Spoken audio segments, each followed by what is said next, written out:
স্বপ্নপুরী দিনাজপুর জেলা বা পুরো উত্তরবঙ্গের মানুষের কাছে এটি একটি অন্যতম চিত্রবিনোদন কেন্দ্র। সারা দেশ থেকে ভ্রমণ পিপাসু মানুষ ছুটে চলে আসে এর সৌন্দর্য উপভোগ করার জন্য। বিভিন্ন স্কুল কলেজের ছাত্রছাত্রী এটিকে পিকনিক স্পট হিসেবে বেছে নেয়। যারা ফ্যামিলি, ফ্রেন্ড বা প্রিয় মানুষটিকে নিয়ে কিছু সুন্দর সময় কাটাতে চান, তারা এসে ঘুরে যেতে পারেন এই স্বপ্নপুরীতে। এখানে রয়েছে বিভিন্ন ধরনের রাইড, রয়েছে ভূতের জগৎ, নব থিয়েটার, সত্যম আচার্য, আইসল্যান্ড, মৎস্য জগৎ, সুইমিং পুল, চিড়িয়াখানা সহ আরো অনেক কিছু। চলুন সুন্দর একটি সময় কাটিয়ে আসা যাক এই স্বপ্নপুরী থেকে। প্রথমে দিনাজপুর শহর হতে 100 টাকা বাস ভাড়া দিয়ে চলে আসবেন ফুলবাড়ি ঢাকা মোড়ে। এখান থেকে 50 টাকা সিএনজি ভাড়া দিয়ে চলে আসবেন স্বপ্নপুরীতে। স্বপ্নপুরী আসার পর আপনারা দুটি পুরীর ডিসপ্লে দেখতে পাবেন। এটাই মূলত স্বপ্নপুরীর গেট। এখান থেকে 100 টাকা দিয়ে টিকিট কেটে সরাসরি ঢুকে যাবেন স্বপ্নপুরীর ভিতরে। চলুন তাহলে শুরু করা যাক আজকের স্বপ্নপুরী ভ্রমণ। হ্যালো গাইস, আপনারা সবাই কেমন আছেন? আমি আছি এখন স্বপ্নপুরীর সমস্ত কিছু আজকে আমার এই ভিডিওতে তুলে ধরার চেষ্টা করবো। তাই ভিডিওটি না টেনে সম্পূর্ণ ভিডিও আমার সাথে থাকুন। স্বপ্নপুরীতে প্রবেশ করলেই দেখা মিলবে খুব সুন্দর একটি রাস্তা, যা দেখে যে কেউ মুগ্ধ হতে বাধ্য হবে। রাস্তাটি দিয়ে কিছু দূর সামনে হাঁটলেই চোখে পড়ে যাবে খুব সুন্দর একটি ডিসপ্লে, যেখানে আপনারা খুব সুন্দর সুন্দর ছবি তুলতে পারবেন। ডিসপ্লের অপর পাশে গাছ দিয়ে সাজানো কিছু সুন্দর জায়গা দেখতে পারবেন, যেটি দেখলে আপনাদের অনেক ভালো লাগবে। এরপর আরেকটু সামনে আসলেই আপনারা পেয়ে যাবেন ভূতের বাড়ি। এই ভূতের বাড়ি প্রবেশ করতে হলে অবশ্যই আপনাদের টিকিট কাটতে হবে। টিকিট পড়বে জনপ্রতি 50 টাকা। ভূতের বাড়িতে প্রবেশ করলেই আপনারা ভয় পেয়ে যাবেন, কারণ এখানে ডিসপ্লে করা ভূতগুলো ও সাউন্ড সিস্টেম এতটাই রিয়ালিস্টিক যে শরীরের রুম দাঁড়িয়ে যাবে, যা আপনাদের ভয় পাওয়াতে বাধ্য করবে।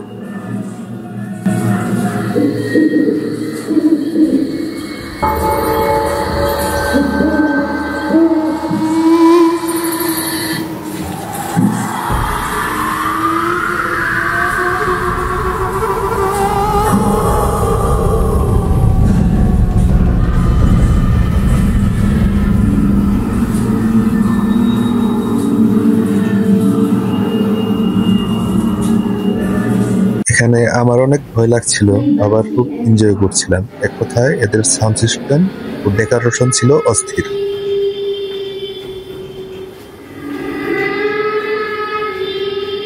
এখানে ছোট বড় যারা এসেছিল সবাই খুব এনজয় করেছে।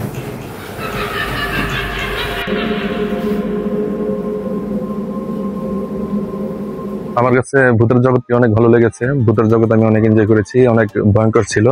তো আমি পার্সোনালি সাজেস্ট করবো, কেউ যদি আপনারা স্বপ্নপুরী আসেন অবশ্যই এই ভূতের জগৎটি আপনারা ঘুরে দেখবেন।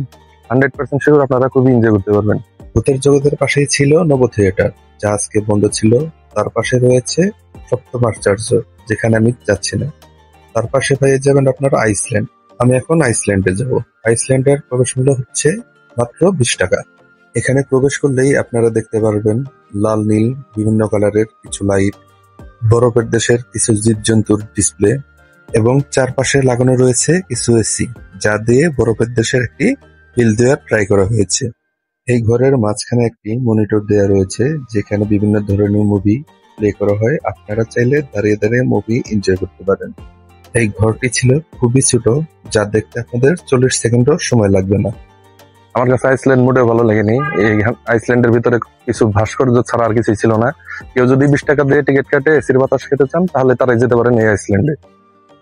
এইসব দেখা শেষ হলে কিছু দূর সামনে এগোলেই আপনারা পেয়ে যাবেন স্পিডবোট। আপনারা চাইলে এখান থেকে স্পিডবোট রাইডটা নিয়ে দেখতে পারেন। এর পাশেই রয়েছে বিভিন্ন ধরনের রাইড, যেখানে আপনারা চাইলেই এনজয় করতে পারবেন। যেমন এখানে ছিল বিক্সবি রাইড, যার টিকিট প্রাইস 40 টাকা। এরপর ছিল নৌকা, এর টিকিট প্রাইস জনপ্রতি 30 টাকা। তারপর ছিল রামপার কার, যা জনপ্রতি 50 টাকা। আরো ছিল ড্রাগন কোস্টার, যার টিকিট প্রাইস 50 টাকা। এছাড়া আরো অনেক ধরনের রাইড আপনারা এখানে পেয়ে যাবেন, যার টিকিট প্রাইস 30 থেকে 50 টাকার মধ্যে। রাইড শেষ করে আপনারা সরাসরি চলে আসবেন মৎস্য জগতে। মৎস্য জগতে প্রবেশ করতে হলে অবশ্যই আপনাদের টিকিট কাটতে হবে। টিকিটের দাম পড়বে জনপ্রতি 50 টাকা। মৎস্য জগতে প্রবেশ করার পরেই আপনাদের সামনে পড়বে খুব সুন্দর একটি ডিসপ্লে। তার পাশে রয়েছে আরো একটি সুন্দর ডিসপ্লে, যেখানে আপনারা চাইলেই ছবি তুলতে পারবেন। এরপর একটু সামনে আসলেই আপনারা দেখতে পারবেন অনেক ধরনের রঙিন মাছ। আপনারা চাইলে বাইরে থেকে খাবার নিয়ে এসে এই মাছগুলোকে খাওয়াতে পারবেন। আর সামনেই দেখতে পারবেন একটি সুন্দর কৃত্রিম ঝর্ণা, যা দেখলে আপনার মন ভালো হয়ে যাবে। এখন মাছের জগৎ থেকে বেরিয়ে যাচ্ছি। মাছের জগৎ আমার কাছে অনেক ভালো লেগেছে। এখানে ছবি তোলার মতো অনেক ডিসপ্লে এবং কৃত্রিম ঝর্ণা আপনারা পেয়ে যাবেন। আশা করি আপনারা আসলে এখানে খুব ভালো লাগে। মাছের জগৎ দেখা শেষ করে আমরা চলে আসলাম কৃত্রিম পশু দুনিয়ায়, যার টিকিট প্রাইস ছিল মাত্র 50 টাকা। কিন্তু আমরা আজকে কৃত্রিম পশু দুনিয়ায় ঢুকছি না, বাহির থেকে কিছু ডিসপ্লে আপনাদের দেখিয়ে দিচ্ছি। আপনারা যদি বাচ্চা নিয়ে আসেন তাহলে এই কৃত্রিম পশু দুনিয়ায় ঢুকতে পারেন। কৃত্রিম পশু দুনিয়ার ঠিক পাশেই তৈরি করা হচ্ছে ওয়াটার ওয়ার্ল্ড, যার কাজ এখনো চলছে। আশা করা যায় 2 থেকে 3 মাসের মধ্যে এটি কমপ্লিট হয়ে যাবে। এরপর সুন্দর একটি রাস্তা ধরে আমরা হাঁটা শুরু করি।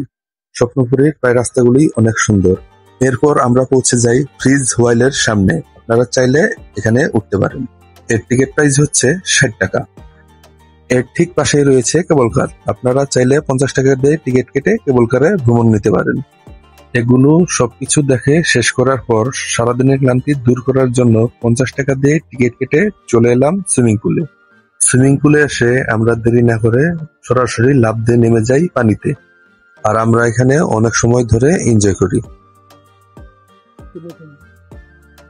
আপনারা স্বপ্নপুরী আসলে অবশ্যই এই সুইমিং পুলে নামবেন, কারণ সুইমিং পুলে নামলে আপনারা অনেক মজা করতে পারবেন। সুইমিং পুলে গোসল শেষ করে আমরা চলে আসি চিড়িয়াখানায়। চিড়িয়াখানায় প্রবেশ মূল্য জনপ্রতি 30 টাকা। চিড়িয়াখানার প্রবেশের সাথে সাথে আপনারা দেখতে পেয়ে যাবেন ময়ূরের, উট পাখির, গিনিপিগ, গাধা, যা ডাকলেই আপনার কাছে চলে আসবে, বানর, কুমির সহ আরো অনেক প্রাণীর। চিড়িয়াখানা থেকে বের হয়ে যাওয়ার পথে আপনাদের সামনে পড়ে যাবে এরকম কিছু দোকান, যেখান থেকে আপনারা চাইলে আপনাদের পরিবার, আত্মীয় স্বজন বা প্রিয় মানুষের জন্য কিছু কেনাকাটা করে নিয়ে যেতে পারবেন। সারাদিন ঘোরাঘুরি করার পর সন্ধ্যা হয়ে এসেছে। সন্ধ্যায় স্বপ্নপুরী যেন নতুন এক রূপ পায়। সন্ধ্যার এই সৌন্দর্য দেখলে আপনার মনে হবে এ যেন এক অন্যরকম স্বপ্নপুরী। মনে হতে পারে যে আপনি ঘুমিয়ে আছেন এবং চলে এসেছেন একটি অন্যরকম স্বপ্নের জগতে। সন্ধ্যার এই সৌন্দর্য দেখে আপনার আর চলে আসার ইচ্ছে হবে না। ইচ্ছে না থাকলেও করার কিছু নেই, বাড়ি তো যেতেই হবে। কিন্তু আমি বাড়ি গেলেও আমার মনটি এখানেই পড়ে থাকবে। যদি কখনো সময় হয় তাহলে একটি রাত এখানে কাটানোর চেষ্টা করব।